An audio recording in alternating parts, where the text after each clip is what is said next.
तो ये ख्याल कि पैदाइशी बैंगापन है ये ठीक नहीं हो सकता, ये बिल्कुल गलत है। तो बैंगापन काबिल इलाज है। बैंगापन ऐसा मसला नहीं है कि जिसका इलाज मुमकिन नहीं है। क्योंकि ये पैदाइशी था तो हमारे घर वाले कहते थे, अगर में किसी नानी दादी ने कह दिया कि पैदाइशी जो बैंगापन है वो कभी ठीक नहीं हो सकता।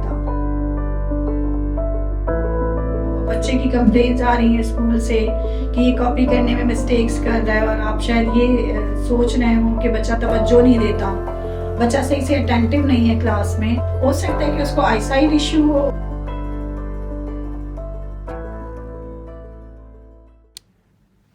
अस्सलाम वालेकुम, मेरा नाम सलमा सलीम है। मैं खैरुन्निसा आई हॉस्पिटल में एज ए चीफ ऑर्थोप्टिस्ट पिछले 12-13 सालों से अपनी सर्विसेज दे रही हूँ। आज वर्ल्ड साइट डे के हवाले से हम बात करते हैं बच्चों में मौजूद एक कॉमन मसला जिसको स्क्विंट कहते हैं। स्क्विंट बैंगापन, आम ज़बान में जिसको बैंगापन कहते हैं। अक्सर मैंने देखा है कि बहुत सारे लोगों का ये ख्याल है कि चूंकि पैदाइशी बैंगापन है तो ये ठीक नहीं हो सकता।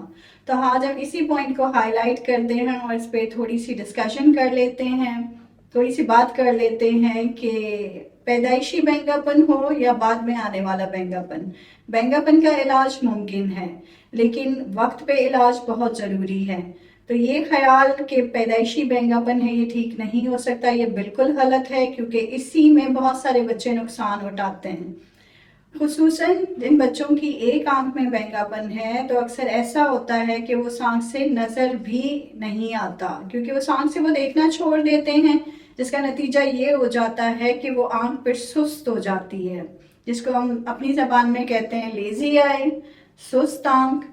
तो इसके लिए मैं थोड़ी सी अवेयरनेस देना चाहूँगी कि अगर आप अपने बच्चे की आंख में किसी भी किस्म का कोई स्क्विंट फील कर रहे हैं, बैंगापन महसूस कर रहे हैं, तो आप उसको किसी हॉस्पिटल में किसी डॉक्टर को ज़रूर दिखाइएगा। किसी ऑफ्थेल्मोलॉजिस्ट से या किसी ऑर्थोप्टिस्ट से चेकअप करवाइएगा। यूजुअली लोग ऑप्टिकल शॉप में चले जाते हैं जहाँ पे इतने क्वालिफाइड लोग नहीं बैठे हुए होते, तो उनको कोई नॉलेज नहीं होती। तो बैंगापन काबिल इलाज है। बैंगापन ऐसा मसला नहीं है कि जिसका इलाज मुमकिन नहीं है। बैंगापन में अगर बर वक्त उसकी तशखीस की जाए, डायग्नोज किया जाए, बर वक्त ट्रीटमेंट दी जाए, तो आंख बिल्कुल ठीक हो जाती है। ना सिर्फ स्क्विंट ठीक हो जाता है बल्कि जो गई हुई विजन है वो भी वापस आती है, जिसे लेजी आई कहते हैं। तो जब भी आप महसूस करें कि बच्चे की आंख में हल्का सा भी बैंगापन आ रहा है तो आप फौरन से पेशतर किसी हॉस्पिटल में चले जाएं। बेहतर यही है कि किसी ऑर्थोप्टिस्ट को दिखा दें, ऑफ्थेल्मोलॉजिस्ट को दिखा दें, ताकि उसका थॉरो एग्जामिनेशन हो सके, डिटेल वर्कअप हो सके और डायग्नोस होके उसको ट्रीट कर सके। बैंगेपन में उमूमन अंदर की तरफ आंख इनवर्ड टर्न हो जाती है, किसी बच्चे की आंख आउटवर्ड टर्न हो जाती है, एक स्ट्रेट रहती है। कभी कभी ऐसा भी होता है कि दोनों आंखों में बैंगापन है। तो आप जब तक ये दिखाएंगे नहीं तब तक आपको पता कैसे चलेगा कि प्रॉब्लम है या नहीं है। मेरे पास ऐसे पेशेंट आते हैं, अक्सर आते हैं, लेट आते हैं, जिनकी एज गुजर चुकी है। तो यही बताते हैं, जब मैं उनसे ये सवाल करती हूँ कि आपने पहले क्यों चेकअप नहीं करवाया, तो उनका जवाब यही होता है कि क्योंकि ये पैदाइशी था तो हमारे घर वाले कहते थे, या घर में किसी नानी दादी ने कह दिया कि पैदाइशी जो बैंगापन है वो कभी ठीक नहीं हो सकता। तो मैं ये कहना चाहती हूँ कि हर बीमारी काबिल इलाज है, बस ज़रूरी है कि उसकी बर वक्त तशखीस। तो अगर कभी भी अपने बच्चे की आंख में बैंगापन के अलावा भी बच्चों में बहुत सारे ऐसे इश्यूज होते हैं जिनको इग्नोर किया जाता है। जैसे कि मैंने लास्ट टाइम भी एक मैसेज दिया था, मैं फिर देना चाहूंगी कि अगर बच्चा आपसे आके कह रहा है, आपका बच्चा स्कूल गोइंग है और वो आपसे आके कह रहा है कि मुझे नज़र नहीं आ रहा, तो अक्सर पेरेंट्स इस कंप्लेंट को इग्नोर करते हैं ये कह के कि इसको चश्मा लगाने का शौक है या कोई और वजह है। तो ऐसा नहीं है, बच्चे को प्रॉब्लम है तो बच्चा आके आपसे कह रहा है, और अगर नहीं भी है तो एक आई एग्जामिनेशन में कोई हर्ज नहीं है। क्योंकि अक्सर बेशतर बच्चों में, जैसे कि मैंने अभी बात की बैंगेपन के हवाले से, कि अगर किसी बच्चे ने स्क्विंट डेवलप किया है, चाहे वो बाय बर्थ हो, पैदाइश के साथ हो, पैदाइश के बाद हो, किसी भी एज में आया है, तो उसमें चांसेस हैं कि बच्चा एक आंख से नज़र अपनी लॉस कर दे। तो प्लीज़ आप बच्चों के मामले में कभी भी इतनी इग्नोरेंस ना दिखाएं। आप एक आई एग्जामिनेशन करवा दें, उससे पता चल जाएगा कि बच्चा नॉर्मल है या नहीं है। क्योंकि एक और कॉमन मसला बच्चों में है, वो है एक आंख का रिफ्लेक्टिव एरर, मतलब चश्मे का नंबर एक आंख में। तो जब हम दोनों आंखें खोल के देखते हैं, या जो भी बच्चा दोनों आंखें खोल के देख रहा है, तो उसको कभी भी फील नहीं होता कि उसको एक आंख से नजर नहीं आ रहा। तो ये इसी तरह एक्सीडेंटली डायग्नोस होते हैं कि किसी को कोई इन्फेक्शन हो गया आंख में और आपने जाके दिखा दिया किसी क्लिनिक में, तो पता चला इसकी तो एक आंख में विजन भी कमजोर है। तो मैं ये सजेस्ट करूंगी सबको, वन साइड टेप पे मैं सबको ये मैसेज दूंगी, सारे पेरेंट्स को, कि एक तो अपने बच्चों को इग्नोर ना करें। अगर आपको कोई कंप्लेन कर रहे हैं तो आप उनका बर वक्त चेकअप जरूर करवाएं। नंबर 2, जब भी आपका बच्चा स्कूल गोइंग हो, जब स्कूल जाने लगे, स्टार्ट करे स्कूल अपना, तो इससे पहले एक आई एग्जामिनेशन जरूर करवा लें। अब तो ऐसा सिस्टम बन गया है कि अक्सर स्कूल स्क्रीनिंग भी होती है, जैसे कि हमारे हॉस्पिटल्स में हमारी टीम जाती है, मुख्तलिफ स्कूल्स में विजिट करती हैं, और ऐसे बच्चों को जिनमें एक आंख में नज़र का मसला है या स्क्विंट का मसला है, वो उनको हॉस्पिटल में रेफर कर देते हैं। ऐसे स्क्रीनिंग सिस्टम काफ़ी स्कूल्स में हो चुके हैं, लेकिन जिनके नहीं हैं उनको मैं ये मैसेज दूंगी कि वो अपने बच्चों को एक आई एग्जामिनेशन स्कूल जब वो जाने लगें तो ज़रूर करवाइएगा, ताकि कोई भी आई रिलेटेड प्रॉब्लम हो, विजन रिलेटेड प्रॉब्लम हो, वो टाइमली डायग्नोस हो सके और टाइमली ट्रीट हो सके। क्योंकि जब वक्त गुजर जाता है तो फिर आपके पास पछतावे के अलावा और कुछ नहीं रहता।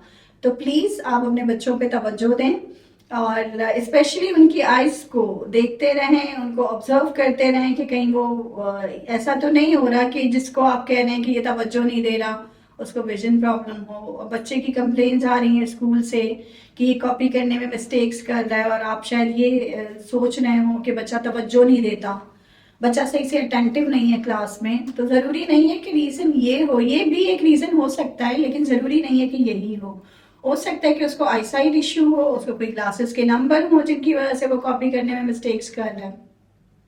और स्क्विंट तो एक ऐसी चीज है जो सामने नजर आती है। अच्छा, स्क्विंट में भी दो तरह के स्क्विंट होते हैं। एक स्क्विंट जो नजर आता है, जिसमें देखने में लगती है, सबको लग जाता है कि आंख टेढ़ी है। एक वो स्क्विंट होता है जो कभी कभार नजर आता है, वैसे आंख स्ट्रेट रहती है, लेकिन जैसे ही बच्चा अनअटेंटिव होता है, जैसे किसी सोच में है, दूर किसी चीज को देख रहा है या बीमार है, तो वो विजिबल होता है। तो ये सारी चीजें जो हैं वो ऐसी चीजें हैं जो आपके लिए एक अलार्मिंग साइन है कि आप इसको फौरन किसी ऑफ्थेल्मोलॉजिस्ट को या किसी ऑर्थोप्टिस्ट को जरूर चेक करवाएं, ताकि वो टाइमली डायग्नोस हो। स्क्विंट के रीजंस में बहुत सारी रीजंस होती हैं, चश्मे के नंबर भी होते हैं, आई मसल्स की कमजोरी की वजह से, वीकनेस की वजह से स्क्विंट डेवलप करता है बच्चा। कोई बच्चा जर्नल डिसऑर्डर के साथ है, उसके बाद उसने स्क्विंट डेवलप किया, या किसी को कोई न्यूरो प्रॉब्लम है, तो क्योंकि eye is a part of brain, तो दिमाग में कोई मसला है, कोई स्ट्रोक हुआ है, उसके बाद भी पेशेंट ना सिर्फ बच्चों में बल्कि बड़ों में भी स्क्विंट आ जाता है। तो ये साथ जो भी स्क्विंट है, जब भी आपको लगे कि बच्चे की आंख में कोई प्रॉब्लम है, तो उसको चेक करवाएं, क्योंकि आंखें बहुत बड़ी नेमत होती हैं। तो मेरा ये मैसेज है बच्चों के हवाले से कि बच्चों में, बड़े भी हैं ऑब्वियसली, लेकिन बच्चों में बहुत सारी चीज़ें ऐसी हैं जो टाइमली ठीक होना ज़रूरी है। जैसे कि मैंने लीजी आई का जिक्र किया, अगर आपने टाइमली ट्रीट नहीं करवाया, उनको डायग्नोस नहीं हुए टाइमली, तो बाद में बहुत देर हो जाती है। और ओवर एज में अक्सर वो चीज़ें फिर इम्प्रूव होना या उस तरीके से इम्प्रूव होना मुश्किल है। स्क्विंट की टाइप्स में ऐसे स्क्विंट भी होते हैं जो चश्मे से मुकम्मल तौर पर ठीक हो सकते हैं, कुछ स्क्विंट ऐसे होते हैं जो एक्सरसाइज से ठीक हो जाते हैं, और कुछ स्क्विंट ऐसे होते हैं जिनमें सर्जरी करनी पड़ती है। तो सर्जरी भी अगर टाइमली हो जाए, जितनी अर्ली एज में सर्जरी होगी, उतने ही ज़्यादा रिजल्ट जो है वो फ्रूटफुल होंगे सर्जरी के। और एक चीज़ होती है binocular single vision. Binocular single vision ये है कि हम दोनों आंखों से देखते हैं, लेकिन हम एक देखते हैं, सिंगल देखते हैं, क्योंकि हमारी दोनों आंखों का एक कोऑर्डिनेशन है। तो अगर किसी बच्चे को स्क्विंट है तो उसकी दोनों आंखों का कोऑर्डिनेशन नहीं बना, एक वक्त में एक आंख काम करती है, दूसरी आंख काम नहीं करती। तो ऐसे में अर्ली सर्जरी से या अर्ली ट्रीटमेंट से हम उनकी बीएसवी को, मतलब बाइनोकुलर सिंगल विजन को रिटेन कर सकते हैं। अगर ये एज निकल जाती है तो फिर आंख ठीक तो हो जाती है, स्ट्रेट भी कर देते हैं सर्जरी करके, लेकिन बाइनोकुलर सिंगल विजन नहीं बन पाती। तो बस ये कहना चाहूँगी कि कभी भी कोई प्रॉब्लम फील करें बच्चे की आंख में तो उसको फ़ौरन किसी ऑर्थोप्टिस्ट को या किसी आई डॉक्टर को ज़रूर दिखा दीजिएगा। और अगर प्रॉब्लम नहीं लग रही आपको और अब आपका बच्चा स्कूल जाने लगा है, स्टार्ट करता है स्कूल जाना, तब भी उसका एक एग्जामिनेशन करवा दें। और ऐसी सूरत हाल में जब पेरेंट्स में से कोई ग्लासेस लगाता हो या सिबलिंग्स में से कोई बच्चा ग्लासेस लगाता हो तो बाकी बच्चों को भी चेक करवाना बहुत ज़रूरी है। तो आई होप कि आप इस मैसेज को सीरियसली लेंगे और अपने बच्चों पे तवज्जो देंगे, देखते रहेंगे, उन पे चेक रखेंगे कि उनकी आई साइट का कोई इशू तो नहीं हो रहा या कोई स्क्विन डेवलप नहीं कर रहे, तो आप टाइमली जाके उनको ट्रीट करेंगे। बाकी यही कहना चाहूँगी कि लव योर आइज, क्योंकि आंखें बहुत बड़ी नेमत होती हैं। Life is nothing without eyes. Thank you. Love your eyes.